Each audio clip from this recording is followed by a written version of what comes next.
Hey guys, today I'm going to be doing my out-of-box review for the HG Revive Gouf.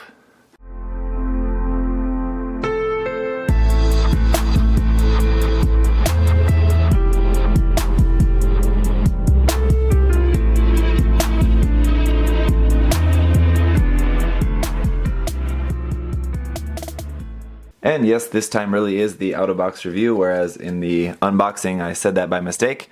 This time is going to be time we are going to be doing a review of this kit. As you can see, I've got it all snapped up and stickered up with the one sticker that it came with there for the mono eye. That was the only sticker that we had, foil or otherwise. So it's going to be really easy to build everything, and painting it is going to be very easy as well because it's pretty much monochrome for the most part. It's basically blue, and then it just has some darker blue and some gray in there. So not really going to be a too difficult kit to paint. There are a few seam lines that you are going to have to take care of on there, but again, with an HG, shouldn't really come as too much of a surprise. And overall, just a really nice build, really simple build like the previous kits in the HG Revive series so far.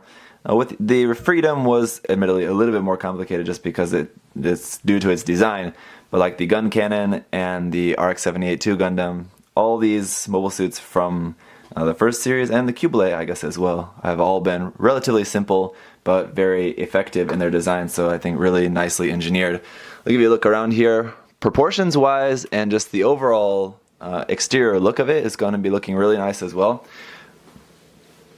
Of course, the majority of what we have here, if you'll remember from the unboxing video, the majority of this is not new, actually. Probably about 85% of this kit or maybe even 90%, 85, let's say 85. About 85% of this kit is recycled actually from the Gouf R35, which came out in 2014. So the majority of this kit is actually 2 years old, but I'll say seems pretty good. I mean, that's 2 years is like nothing. If it was 10 years old, then we might see a little bit of a difference just in the overall engineering. But 2 years, Bandai is constantly improving, but I think 2 years is kind of negligible. They haven't improved that much in that short of time. This is still a really good quality kit, and you'll see that throughout the course of this review. Going to be a pretty simple review, really, to be honest, because there's not a whole lot really to say about the kit. It's fairly straightforward. Pretty much what you see is what you get. There aren't really a whole lot of gimmicks or anything really too special about it. The weapons are pretty cool, straightforward. And like I said, not really a whole lot of stickers or like missing color apps and stuff like that. It's pretty much all there. So let me go ahead and give you a closer look here. The head is going to be able to go up about that far. It's just using the same neck polycap that we get with a lot of HG kits recently. So it's going to have just that double ball joint there. The mono eye is able to move. There's a tab underneath the head there that you can pop off the head, and you can move that tab to move the mono eye side to side. The mono eye is molded on there, so painting that is going to be really, really easy. I just have the sticker on there now, but if you wanted to paint that, it's going to be really easy due to it being molded on there. Unlike the Origins kits where that mono eye has not been molded on all of them. So side to side as well is going to be fine. So pretty good range of movement there for the head. I think it's not too bad at all. At the waist, moving the waist forward, it's pretty much going to be nothing. If you try to move it forward, what you're going to do is ending up popping that off that ball joint, like I just did there. Moving back though, it does have a little bit. You can see it's getting a little bit of separation in there, and side to side is not too bad. You can get a little bit of a sideways bend there. So overall, not too bad. The power cables here are going to be, again, like similar to the Origins kits and other kits, how there's just some kinks in there. So when you bend it, looks alright from the front, but then like from the side, that energy cable there is not really going to be looking the greatest, but honestly, it's not really all that noticeable. In the shoulders, the shoulder armor is attached like really low here on the side, so that's going to allow you to bring the arm up pretty high while keeping the shoulder armor out of the way. Of course, then you just run into the problem of it like kind of covering the head like that, which looks a little bit weird. But you can get the arm up about that high, which is not too bad. And then you can, of course, rotate the arm there and get a nice double bend in your elbow joint to give you about this much of a bend, more than 90 degrees, definitely. Not totally up, but I think that's pretty good. In the back there, we have a port for plugging in the shield. On this hand, this is our gun hand, so this is the closed form of it. We have two different versions. this sort of closed fist, which looks kind of weird. It just looks like a big giant fist on it, kind of how it is now. On the other side, we just have a hole here. There is no kind of extra piece, so like when you don't have the heat rod extended, I thought there would just be like a little nub you just put in there in replacement of that, but apparently not. It's just kind of just empty if you're not using that. And then the wrist, just regular hand here, we have a closed fist there, which is nice. So nice to have that. We have some pretty good options for hands for this kit, to be honest. And then that's just on a ball joint like usual. The front skirts are going to move up individually. They're actually molded totally individually, so it's not like normal HGs where you usually have to cut them. These are actually molded as two separate pieces because these actually connect into the side skirts, not in through the center. So those front skirts there are actually connected into the side skirts. The side skirts are really going to be able to go up just a little bit like that, just because they're going to be hitting the midsection there. The back skirt is just fixed. The backpack, didn't really talk too much about that, but nothing really moves or anything on that. The thrusters don't really move. This is all just kind of fixed there. We have a port here as well where you could plug in the shield, but otherwise don't really know what too much you could really do with that. It's up to your own imagination, I guess. Just to go back to the arms for a moment, we're going to have a seam line here, very noticeable. You'll see it there on the shoulder. It doesn't go through the center spike. The center spike is its own separate piece, but the main part of the shoulder is going to have a big seam line going down it there. On the forearm, on the front, it's hidden, but on the back, you are going to have a seam line here. It's not really all that noticeable either, but you can see the center piece is a separate piece, so I think it might be a little bit difficult to get rid of the seam line on the top part and the bottom part while keeping this kind of edge around the middle part there. Shouldn't be too hard because these pieces on the arm fit together really nicely, so getting rid of that seam shouldn't be too hard at all. But this is something you will have to do. Going back down to the legs now, speaking of seams on this thigh piece here, kind of wondering why they didn't engineer this thigh piece to be all one part, to just slide down over the inner mechanic of the thigh, but for whatever reason they just made it two parts that just sandwich front and back, so you are going to have a seam line on the thigh you're going to have to fix there. On the legs, the lower leg, everything's pretty much covered as an intentional panel line, so like here on the back, that's just a panel line, or it's meant to be just a panel line there in the center. And then like going around the front, this is all just meant to be panel lines, so that is pretty good. Won't really have to fix anything. The legs just gonna move like usual again, just rotating and bending at the knee. Really nice bend here at the knee. The knee armor doesn't move at all, but you get a really nice bend there, so that's pretty good. Ankles are really nice as well. You can have really far bend forward, all the way that far, down about like that. Not really too much, but it's not bad. And then side to side about like so. Again, it's going to be about as far as you're going to be able to get it just due to the design of the lower leg there. So that's about it for the articulation. Overall, not really a whole lot of detail, just a few little details here and there, but I think overall it really fits the aesthetic. As you'll see a little bit later here in the review, I'll compare this to the prototype Gouf, the Origins version, which has a lot more detail, and you'll be able to see it definitely has a different feel, different aesthetic to it. So let me just go over a few of the extra parts that you get with this kit, just in case anyone's wondering. We have these kind of inner frame parts for the forearms of the Gouf R35. Those are not really going to be of too much use, but the interesting things we have just the majority of a Gouf's head here, which could be used in some sort of like diorama or something as just like some like scrap piece just like on the ground or something, I don't know, and like you could scratch build a new fin for it, and then like the tube around the side you could just fill that hole or something and just make it not having anything, then you'd have to make a new piece in there for the mono eye as well, but wouldn't really be too hard to actually make this useful again. And then we have our two hands for the left hand, which is just our gun hand in this case, so we're not going to be using them, but you could use these if you want. If you don't want to use that gun hand, we have another closed fist and a holding hand, and we have this shield piece, which is the one that we're not going to be using. This is the shield that we are going to be using. From the front, they're going to look pretty much identical, but it's in the back is where they're going to differ. This one just has a peg just molded straight into it there. This one, for this kit, we're going to have this separate piece, which is a little bit weird. I mean, this is meant to just be held in the hand, right? But it just plugs onto the arm, so I don't know what the problem with just keeping this one. I guess they just wanted to include a handle there so you could use that if you want. So you can do basically some pose like that, or see it's just holding the shield like that. I guess maybe it did that in the anime, but I don't remember offhand.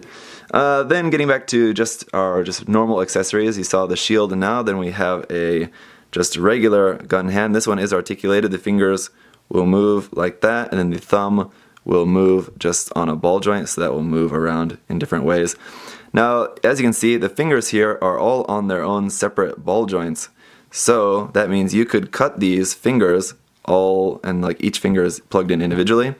So you could just cut those down, and then you have to sand them in between. You could separate all those fingers if you wanted to. I may do a video on that. Like I said, it's really a simple thing to do, but just in case someone wants to actually like see it on video, may just do a really quick video about that, because that's probably what I'll do for mine. So might as well show that. And then we have our two swords. Now these aren't exactly the same just because of the handles. So if you are wanting to keep, now again, because of the hand on that, because of the gun hand, you can really only use one of these. If you wanted to get rid of the gun hand and use just the normal hand, you could have both. But if you want to keep it sort of as it's supposed to be, you are going to make sure you want to keep the correct sword with this, and maybe give the other sword to some other kid or whatever you want to do with it. Where they're going to be different is here on the handle. As you'll see, the handles have tabs for plugging into the hand, and they're on opposite sides. So one is on the left side, one is on the right side. So you want to make sure you want to use the one that's meant for the right hand with this kit. And then the last thing is our heat rod, which I have not bent at all yet, so you guys are going to see it bent for the first time. But again, here at the end, the handle, that's what's going to kind of fit in the hand. So depending on whether you want to use the sword or the heat rod, maybe if you're only planning on keeping it in like one position forever, then you might want to just glue the hand together on the heat rod. I don't know, just to make it more stable if you wanted. But the hand's just going to close around there like that. And then you can plug this in and plug that in, and you're going to have it something like that is how it's going to look when it's plugged in. So pretty cool. Let's give it the bend test and see how well this works. What I'm looking for is how well it holds a shape, and how extreme angles you're able to bend it for it to be able to hold a shape before it just basically starts to straighten out again. So let's see, it can do something like that, which is not too bad, but as you can see, it's already kind of like straightening out. So that's really going to be about maybe the extent of how curved you can get it. If you wanted to have it more curved like that, it's maybe not going to be able to keep that angle unless you maybe held it there for a really long time. One option that you could also probably do is take a hairdryer to it. There could be other ways as well, but I think that's one way that would probably work, is to just use a hairdryer on that, sort of blow it a little bit, make it hot, and then just kind of hold it in place while it cools down. It would probably be more set in that position. So here is our Revive Gouf compared with the prototype Gouf, the Origins kit. And one thing you'll notice, the prototype Gouf definitely seems a lot bigger and bulkier, and although generally it's about the same height there, it just definitely, its bulk is going to be a lot of bulk there in the chest for one. The prototype Gouf has a much larger, wider, bulkier chest than the Revive Gouf. And then the hands, the forearms as well, are just going to be quite a bit larger. The legs, not really too much difference there. The other thing that's going to be a big noticeable difference is the colors. Obviously, the color of the Revive kit is going to be a darker blue, more close to a royal blue, really. And then the Origins kit is going to be a much lighter blue there. And then, of course, the Origins kit does also have the addition of the energy piping on the legs as well, that the Revive Gouf does not have. So interesting differences there, but they do definitely look related, so I think that's pretty cool. Alright, so after doing a little bit of posing with the kit, I have found that the limitation of the side skirts to only be able to move up so far to the side does definitely limit the sort of dynamic range of the legs. If you want to have the legs like really far out, something like really far, really dynamic aerial pose, you're really only going to be able to get the legs to go out so far just due to those side skirts. Now there is different modifications I suppose that you could do to get around that if there was a certain pose that you really wanted to get, but just to let you guys know about that. The other thing that I found to be a little bit worrying is when this clear orange piece in the chest, you have to push that through the back. So that's like in behind this blue piece here.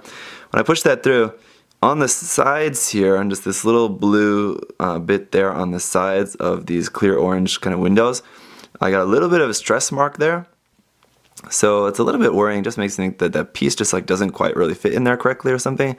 So just be a little bit careful about that. I don't really think that would really break anything, but just something to be a little bit cautious about, I guess. Alright, one last thing that I did mention in the unboxing, but I just want to bring it up again. The sword handle, the heat saber handle, you can plug into the back of the shield there. You can only hold one of them there though, so just a reminder about that. I find that with that gray piece inside the shield, it does sort of get in the way a little bit because that hand there, that gun hand, is so big. That gray piece does kind of get in the way, so it kind of limits the kind of angle that you can turn that hand in there, and that's just with the fist hand. I think maybe with the open gun hand there might be a little bit better, but just a little something. So overall, great kit. It doesn't really have quite as much dynamic range as I maybe would have liked, but that's just a really small thing to complain about. There are a couple pieces that have seams that I think maybe could not have had seams, like the shoulder armor. I think they could have designed that in a way to avoid the seam there. The thigh armor, I think they definitely could have avoided that seam there, but again, those are going to be really easy to fix, and it's just a really small thing to complain about, but just something that I think Bandai maybe could have done better. But of course you can't expect everything to be perfect. It's just something to point out anyway. So that's just gonna about do it for this review. Really nice kit. Is it worth the 1,500 yen price?